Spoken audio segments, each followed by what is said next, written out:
대한민국 동서남북 모든 부동산 정보는 네오비 동서남북에서. 안녕하세요. 네오비 동서남북TV 광민아입니다. 부동산 성공 투자, 공부하는 만큼 돈이 보입니다. 오늘은 상가 투자 매매에서 성공할 수 있는 방법에 대해 알려드리고자 하는데요.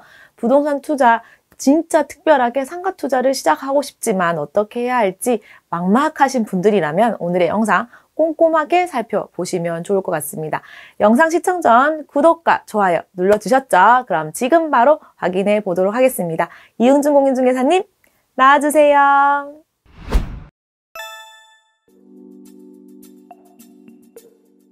안녕하세요. 꼼부입니다. 오늘은 상가 투자 매매 성공 정보에 대해서 알아보겠습니다. 상가랑 건물이랑 같은 건데요. 한마디로 상가라고 우선 얘기하겠습니다. 제 블로그에 있는 내용을 바탕으로 영상을 찍고 있습니다. 오늘부터는 상가 매매에 관련된 수익형 상가, 복합 상가, 투자형 상가 등에 대해서 얘기해 볼까 합니다. 물론 여기서는 상가로만 나타냈는데 건물, 상가 거의 같은 것이라고 보시면 됩니다. 이 다주택자의 세금 부담으로 수익형 상가에 대한 관심이 이전보다 더욱 많아졌습니다. 건물 같은 경우는 상가 주택, 상가 이런 식의 건물들이 있는데요. 우선적으로는 상가에 대해서만 집중적으로 얘기하도록 하겠습니다.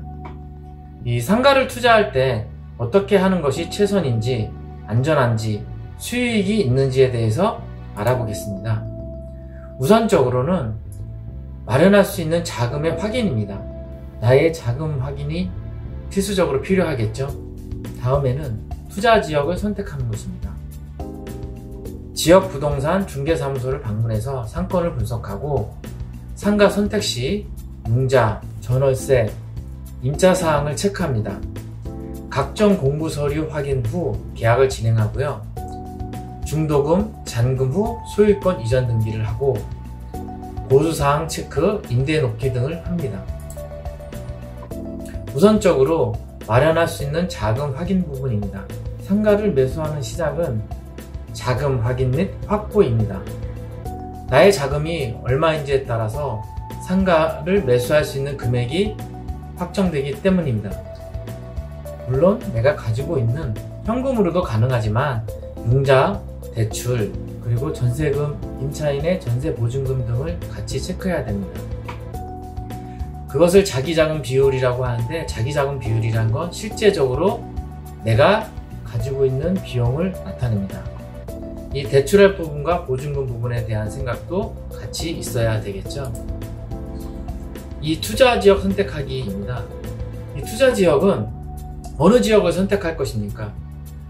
내 집 주변, 내가 생활하는 반경, 지금 한참 뜨고 있는 지역, 아니면 신도시, 상권이 어떤 상권으로 이루어졌냐에 따라 다르기 때문입니다. 이 부동산은 어떤 부동산이든 지역 선택이 무척 중요합니다. 상가 또한 여러 종류가 있으니 투자 지역 설정에 세심을 기울여야 합니다. 여러 정보들을 참고해서 지역을 선택하고 여기저기서 들리는 여기가 좋다, 저기가 좋다, 여기저기서 들리는 이런저런 소리에 너무 귀 기울일 필요는 없고 관심을 가져서 내가 직접 선택하는 것이 중요합니다.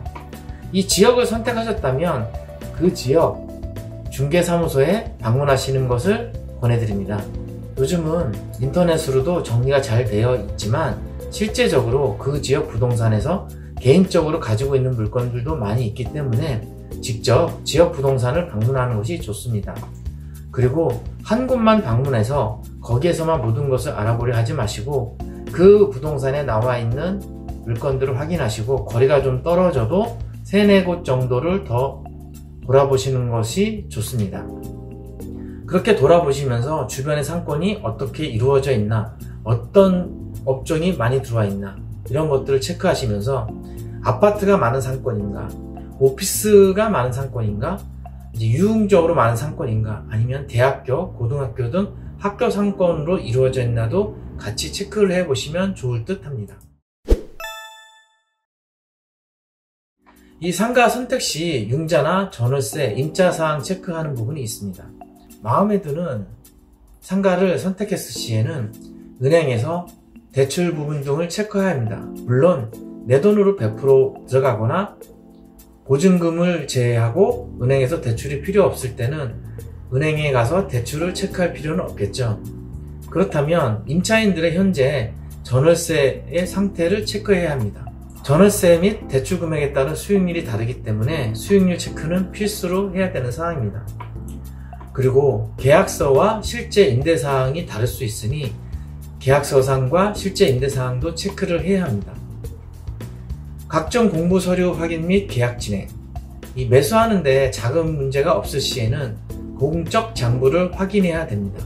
기본적으로 토지대장, 건축물대장, 등기사항 전부증명서, 토지이용계획 확인원, 지적도 등은 꼭 확인을 해야 합니다. 위반사항이나 변동사항이 없는지도 다시 한번 확인해야 합니다. 특히 건축물 대장상 위반 건축물인가 아닌가를 꼭 확인해야 되겠습니다. 기존 임차인 양수나 공실 부분 확인. 이 기존 임차인을 직접적으로 운영할 것인지 아닌지에 따라서 달라지게 됩니다.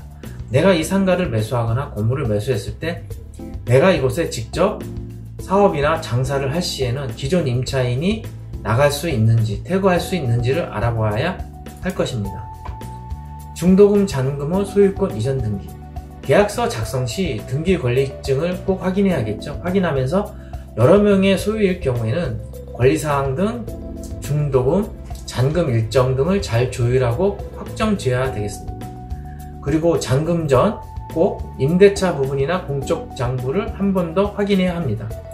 잔금 시에는 법무사나 변호사, 대출이 있을 시에는 은행 관계자 등을 통해서 잔금 정리 및 소유권 이전 등기를 해야 합니다.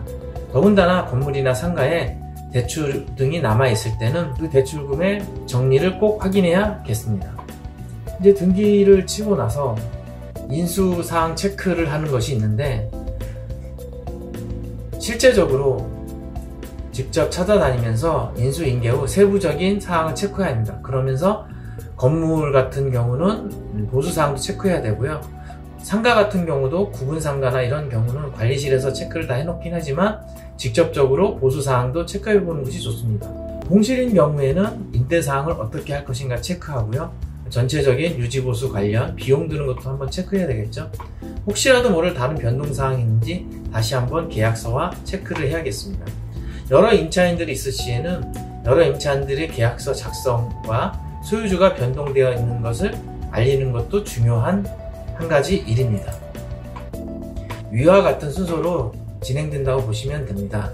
앞으로 좀 더 세부적인 부분을 알아볼 건데요.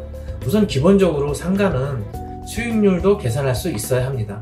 수익률이 2%냐, 3%냐, 5%냐, 10%냐 이런 것에 따라서 앞으로의 계획이 달라지기 때문입니다. 수익률은 1년 계산으로 합니다. 보통 월세 곱하기 12개월 계산을 하고요. 매매 금액에서 보증금을 빼서 이것을 나눕니다. 거기에 100을 곱하면 수익률 퍼센트지가 나오고요. 혹시나 대출이 있을 시에는 월세를 12개월로 곱한 다음에 대출 이자를 제하고 매매 금액에서 보증금과 대출 금액을 뺍니다. 거기서 전체 월세에 12개월 한 것을 매매 금액, 보증금, 대출 금액이 계산된 것을 나눈 다음에 100을 곱하면 수익률이 나오게 되어 있습니다. 보통 대출금은 이자율이 3% 정도밖에 안 되기 때문에 대출을 받았을 시에 오히려 수익률이 더 높아지는 경우가 많이 있습니다. 신용도 어떻게 보면 돈입니다. 신용을 잘 이용했을 때는 많은 수익이 더 날 수 있다는 것도 확인해야 될 사항인 듯 합니다. 위와 같이 수익률도 계산해 보고요. 처음에 주변 상권을 살펴보았듯이 내 상가나 건물에 임차하고 있는 점포가 장사가 잘 되는지도 세심히 미리 알아보면 좋습니다. 장사가 잘 되냐 안 되냐에 따라서 나의 건물이나 상가 가치도 달라지기 때문입니다. 또한 상가 같은 경우는 임대차를 했을 시에 특별한 사정이 없는 한 10년 동안 상가를 운영할 수 있기 때문에 상가 임대차 보호법 관련해서도 알아두는 것이 좋습니다. 이 건축물 대장상 위반 건축물이 없다 하더라도 도로에 건축물이 점유되어 있는 부분이 있거나 옥탑에 허가받지 않은 고정물 등이 있을 수도 있습니다. 이럴 때는 추후 위반에 따른 부가금액이 발생할 수도 있으니 매수 전 시, 군, 구청에 알아보고 혹시라도 모를 위반사항이나 위반되어서 부과될 수 있는 금액이 있는지 체크해 놓아야 합니다. 오늘 간단하지만 상가 건물 매매에 관련해서 전체적인 사항을 한번 살펴보았습니다. 앞으로는 좀 더 세부적인 사항들을 살펴보도록 하겠습니다. 감사합니다. 다음 시간에 뵙겠습니다. 상가 투자와 관련하여 상가 매수 시 준비사항, 좋은 상가 건물 보는 법 등에 대해서 알려드렸습니다. 오늘 알려드린 바를 바탕으로 해서 직접 발품 팔아보시면서 진짜 애청자 여러분의 성투가 시작될 수 있으면 좋겠습니다. 좋은 정보 준비해주신 이응준 공인중개사님께 감사드리며 도움되셨다면 좋아요와 응원의 댓글, 다음 정보가 기대되신다면 구독과 알람 설정 부탁드리며 지금까지 네오비동서남부TV 광미나였습니다. 감사합니다.